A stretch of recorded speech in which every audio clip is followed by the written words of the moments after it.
मंत्र और तंत्र का मूल तात्पर्य इतना ही है कि बिल्कुल एक मंत्र साधनात्मक चिंतन है, साधनात्मक प्रक्रिया है, और तंत्र व्यवस्थित तरीके से उस मंत्र की समझना की विधान है। तंत्र का तात्पर्य है कि कोई कार्य हम करें तो पूर्णता के साथ और समायोजन के साथ हमें करें, जिससे कि उस कार्य को, उस साधना को जल्दी से जल्दी संपन्न कर सकें और जल्दी से जल्दी पूर्णता प्राप्त कर सकें। आज अनायास प्रसाद जी की पंक्तियां स्मरण हो आई हैं। हिमालय के प्रांगण में उसे प्रथम किरणों का दे उपहार, उषा ने हंस अभिनंदन किया और पहनाया हीरक हार। जगे हम लगे जगाने विश्व, लोक में फैला फिर आलोक। व्योम परम पुंज हुआ तब नष्ट, अखिल संस्कृति हो उठी अशोक। हमारा देश वो देश है जहाँ ज्ञान विज्ञान का आलोक सबसे पहले फैला और जहाँ से विश्व भर में यही आलोक विस्तृत हुआ। हमारे ज्ञान विज्ञान की परंपरा में चाहे वो चिकित्सा का क्षेत्र हो, चाहे खगोल का, ज्योतिष का, व्याकरण का हो अथवा अन्य किसी विषय का, उन सभी में ऐसे ऐसे उद्भट विद्वान हुए हैं जिन्होंने देश की कीर्ति पताका को दूर दूर तक फहराया है। मुझे इस समय विशेष रूप से स्मरण हो आया है वराह मिहिर का, जिन्होंने बहुत सारे दर्शन के, ज्योतिष के सिद्धांतों को समेटते हुए पुस्तकें लिखी थी, इस आशय से कि उसका ज्ञान जन जन के लिए सुलभ हो जाए। कुछ ऐसा ही कार्य कर दिखाया है हमारे डॉक्टर नारायण दत्त श्रीमाली ने, जिन्होंने ज्योतिष के विभिन्न विभागों पर लगभग 153 पुस्तकें लिखी हैं। डॉक्टर साहब की कुछ पुस्तकें ज्योतिष के मंत्र हिस्से पर, कुछ तंत्र विज्ञान पर, कुछ हस्तरेखा पर, कुछ हिप्नोटिज्म पर, यानी कि ज्योतिष का कोई ऐसा क्षेत्र नहीं है जिस पर उन्होंने लेखनी न चलाई हो और जिसका गूढ़ गहन अध्ययन न किया हो। डॉक्टर साहब, इसके बारे में आपको प्रेरणा कैसे मिली? वैसे तो आप हिंदी साहित्य के विद्यार्थी हैं, हिंदी साहित्य के अध्यापक रहे हैं, फिर आपने ये ज्योतिष की प्रेरणा कैसे पाई? इस क्षेत्र में कार्य कैसे प्रारंभ किया? मैंने ज्योतिष में और ज्योतिष से पहले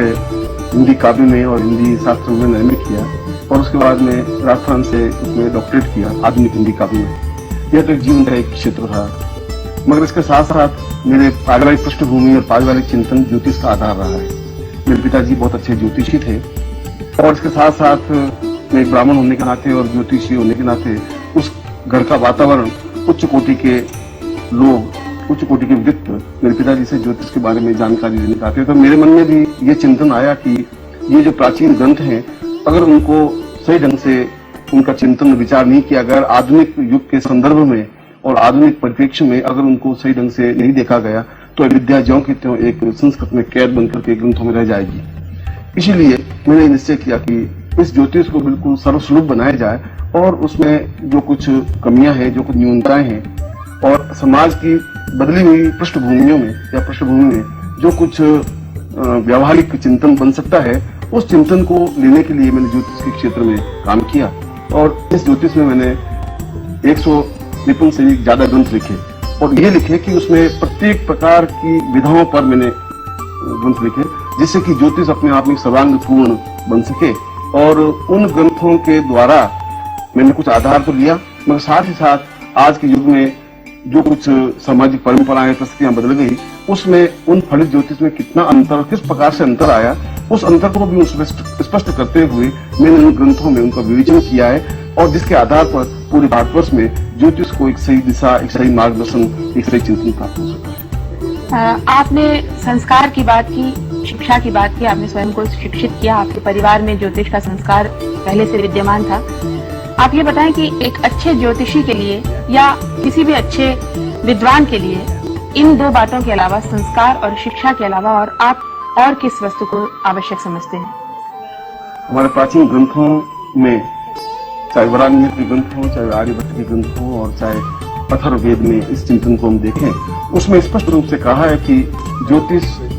अपने आप में एक काल की तीसरी आंख है, जिसके माध्यम से हम अपने भविष्य का चिंतन देख सकते हैं, आने वाली परिस्थितियों को, आने वाली कमियों को, आने वाली न्यूनताओं को। मगर केवल ज्योतिष के माध्यम से संपूर्ण काल को और भविष्य को स्पष्ट आंका नहीं जा सकता है। इसके साथ साथ जो हमारी पारिवारिक पृष्ठभूमि है और शिक्षा है, इसके अलावा अगर इष्ट दर्शन है, इष्ट चिंतन है, इष्ट साधना है, तो उस साधना के माध्यम से ही उसमें परिपक्वता आ सकती है। चाहे भारत का प्राचीन विद्वान रहा हो, चाहे वो ऋषि रहा हो, चाहे अथर्ववेद का रचयिता रहा हो, चाहे ब्राह्मणी रहा हो, उन्होंने इस बात को स्वीकार किया ही है कि ज्योतिष की परिपूर्णता के लिए इष्ट साधना अत्यंत आवश्यक है और इष्ट साधना के माध्यम से ही हम भविष्य को सफलता के साथ आंक सकते हैं और उसका निदान, उसका समाधान किया जा सकता है। साधना कैसी हुई? यानी ऋषियों के बताए मार्ग पर चलना, या स्वाध्याय, या घर में रहते हुए, या घर से बाहर जाकर कहीं हिमालय पर रहकर जैसे प्राचीन काल के ऋषि मुनि किया करते थे, उस तरह की साधना से आपका तात्पर्य क्या है? साधना का तात्पर्य मेरा ऐसा नहीं है कि कोई भी गृहस्थ घर से बाहर छोड़ करके हिमालय में जाकर के बैठ जाए और वहीं पर कोई मंत्र जाप करे, ये तात्पर्य नहीं है। तात्पर्य यह है कि अगर उसको सही ढंग से भविष्य को आंकना है, भविष्य का चिंतन करना है, तो उस प्रत्येक व्यक्ति का एक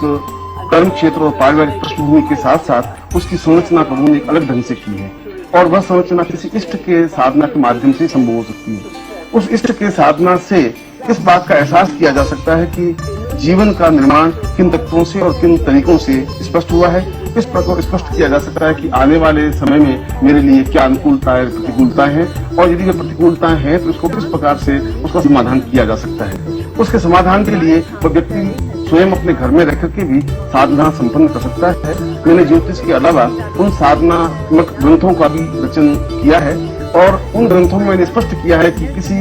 एक मामूली या सामान्य पढ़े लिखे ज्योतिषी या सामान्य ब्राह्मण के संपर्क में या उनके ऊपर आश्रित नहीं रह करके वह स्वयं अगर उस मंत्र जाप या उस साधना को पूर्णता से करे तो वह स्वयं अपने जीवन का सही दृष्टि से मार्गदर्शन प्राप्त कर सकता है और जीवन में पूर्णता अनुकूलता प्राप्त की जा सकती है। यानी ज्योतिष की भविष्यवाणियां जो हैं, उनमें बजाय ये ऊपरी साधनों से उसका परिष्कार करने के, यदि व्यक्ति अपनी साधना से लगन से कुछ करना चाहे तो उसके लिए संभव हो सकता है। हमारे शास्त्रों में तो बिल्कुल स्पष्ट हो सका है और गीता में बिल्कुल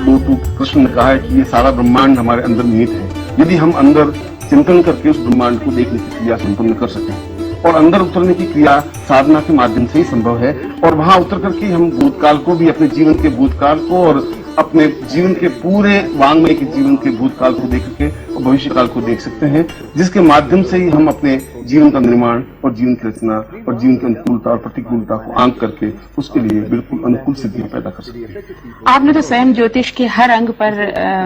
विवेचन किया है, लेखन भी किया है। आप ये बताएं कि आपने मंत्र और तंत्र, हस्त विज्ञान, इन सभी पर लिखा है। इनके माध्यम से आप लोक कल्याण के लिए क्या करते हैं? ज्योतिष का पूरा आधार ही लोक कल्याण है, इसलिए कि व्यक्ति अपने आप में एक, प्रत्येक व्यक्ति का एक लक्ष्य होता है, एक चिंतन होता है कि मैं जीवन के शीर्ष स्थान पर पहुंचूं और प्रत्येक व्यक्ति पहुंचना चाहता है, चाहे वह व्यक्त करे चाहे नहीं करे, मगर यह आवश्यक नहीं है कि प्रत्येक व्यक्ति शीर्ष स्थान पर पहुंचे। कुछ व्यक्ति अपने कर्मों के माध्यम से या अपने संस्कारों के माध्यम से या पारिवारिक पृष्ठभूमि के माध्यम से वह उच्च स्थान को प्राप्त कर सकता है, मगर एक सामान्य व्यक्ति अगर उच्च स्थान को प्राप्त करने की क्रिया संपन्न करे तो उसके लिए यह आवश्यक है कि इस छोटे से जीवन में वह ज्यादा से ज्यादा तेजी से और गति से उस स्थान को प्राप्त करने की कोशिश करे और वह तभी हो सकता है जब उसके आने वाली प्रतिकूल परिस्थितियों का पहले से ज्ञान हो और उन प्रतिकूल परिस्थितियों का इष्ट के माध्यम से परिमार्जन हो, तो वह उस पूरे सफर को, उस रास्ते को बहुत जल्दी पूर्णता और संपन्न करके उस शीर्ष स्थान पर पहुंच सकता है। इसलिए उस समाज में शीर्ष स्थान पर पहुंचने के लिए और समाज के कल्याण के लिए ज्योतिष आधार बेस है। उसके माध्यम से जीवन में और जो व्यक्तिगत जीवन है, चाहे सामाजिक जीवन है, चाहे पारिवारिक जीवन है, चाहे किसी के भी जीवन को, जब हम अपने जीवन को शीर्ष स्थान पर पहुंचा सकते हैं तो किसी के भी जीवन को शीर्ष स्थान पर पहुंचाने के लिए उसका मार्गदर्शन किया जा सकता है। जीवन में प्रतिकूल अवसर आते हैं तो लोग तंत्र का सहारा लेते हैं, ऐसा देखा गया है। ये कहाँ तक उचित है? तंत्र से केवल अपनी, मंत्र और तंत्र का मूल तात्पर्य इतना ही है कि बिल्कुल एक मंत्र साधनात्मक चिंतन है, साधनात्मक प्रक्रिया है और तंत्र व्यवस्थित तरीके से उस मंत्र की संरचना की विधान है। तंत्र का तात्पर्य है कि कोई कार्य हम करें तो पूर्णता के साथ और समायोजन के साथ में करें, जिससे कि उस कार्य को, उस साधना को जल्दी से जल्दी संपन्न कर सकें और जल्दी से जल्दी पूर्णता प्राप्त कर सकें। आपने कहा कि एक व्यक्ति अपने तंत्र साधना के माध्यम से अपना अनुकूलता प्राप्त करने के लिए किसी का अहित करे, तो तंत्र में दूसरे का अहित तो बीच में कुछ संभव है ही, क्योंकि जहां हम अपने अनुकूलता के लिए प्रयत्न करते हैं तो स्वाभाविक 10,000 की भीड़ में यदि हमें शीर्ष स्थान पर पहुंचना है तो बहुत तेजी से 50, 25, 100, 200, 500 आदमियों को धकेल करके तो आगे पहुंचा ही जा सकता है। धकेलने की क्रिया अपने आप में किसी को नुकसान पहुंचाने की क्रिया नहीं है, वो तो अपनी गति को, आयाम गति को बढ़ावा देने की क्रिया है। तंत्र के माध्यम से अहित करने की कोई प्रक्रिया है ही नहीं। तंत्र एक व्यवस्थित तरीके से साधना के करने की क्रिया है। आपने देश विदेश का इतना भ्रमण किया है, भारतीय ज्ञान विज्ञान के प्रति, विशेष रूप से भारतीय ज्योतिष के प्रति आपको सबसे अधिक रुचि कहाँ दिखी? किस देश में? जिस समय भारत में ज्योतिष का एक आधुनिक चिंतन था ही नहीं, और कुछ ज्योतिषी संस्कृत के मंत्रों का और संस्कृत के श्लोकों का सहारा लेकर के और किसी भी व्यक्ति को कुछ भी ऊट पटांग ग्रहों के पद्धति के बारे में और फलित के बारे में बता देते थे। उस समय मैंने अल्पमूली पुस्तकों के माध्यम से, ग्रंथों के माध्यम से इस चिंतन को तोड़ा, इस विचार को तोड़ा कि यह केवल 4, 6, 10 और 50 आदमियों की बपोती नहीं है। जनसाधारण इस चीज को समझ सकता है, समझने के साथ साथ इस बात का एहसास कर सकता है कि क्या मैं ज्योतिष के माध्यम से अपने जीवन को अनुकूलता प्राप्त कर सकता हूँ। पर वो नीम हकीम खतरे जान वाली बात नहीं हो जाएगी? नहीं, मगर यदि उसमें रुचि है, वो इतना तो ज्ञान, आज अगर कोई ज्योतिषी उस व्यक्ति कहे तुम्हारा शनि की दशा है, तुम शनि का ये ऐसा कार्य करो, तो वो कहेंगे शनि की दशा मेरे ऊपर है ही नहीं, शनि का तो क्यों, इतना तो कम से कम ज्ञान ही। वह चाहे बहुत ऊंचा इलेक्ट्रिशियन नहीं बन सके, मगर फ्यूज ठीक करने वाला तो कम से कम बन ही सकता है, जिसमें घर में रोशनी आ सके, प्रकाश पैदा कर सके। रही बात आपने विदेशों में, तो मैंने भारतवर्ष में तो ज्योतिष को और आधुनिक ज्योतिष को प्रारंभ किया ही है, और शायद लाखों व्यक्तियों को ज्योतिष का ज्ञान चिंतन मेरे पुस्तकों के माध्यम से मिला ही है। इस ज्योतिष में यहाँ पर कम से कम 200-300 मैंने ज्योतिष सम्मेलन किए भारतवर्ष में, उनका मैं अध्यक्ष रहा हूँ कई वर्षों तक, और विश्व ज्योतिष सम्मेलन भी दिल्ली में मैंने संपन्न किया था। मगर इसके साथ साथ ज्योतिष के उन सेमिनारों में और ज्योतिष के सम्मेलनों में भाग लेने के लिए लगभग सभी देशों में मैंने भ्रमण किया है, और मैंने ये देखा है कि वहां पर ज्योतिष को बिल्कुल एक साइंटिफिक दृष्टि, एक वैज्ञानिक दृष्टि से उनका अध्ययन मनन हो रहा है। इस बात को वे स्वीकार करने लगे हैं कि ज्योतिष के माध्यम से व्यक्ति के रोग का बिल्कुल प्रामाणिकता से निदान किया जा सकता है, देखा जा सकता है। जो हम उसके निदान चिकित्सा के क्षेत्र में 4 घंटे या 6 घंटे या उसका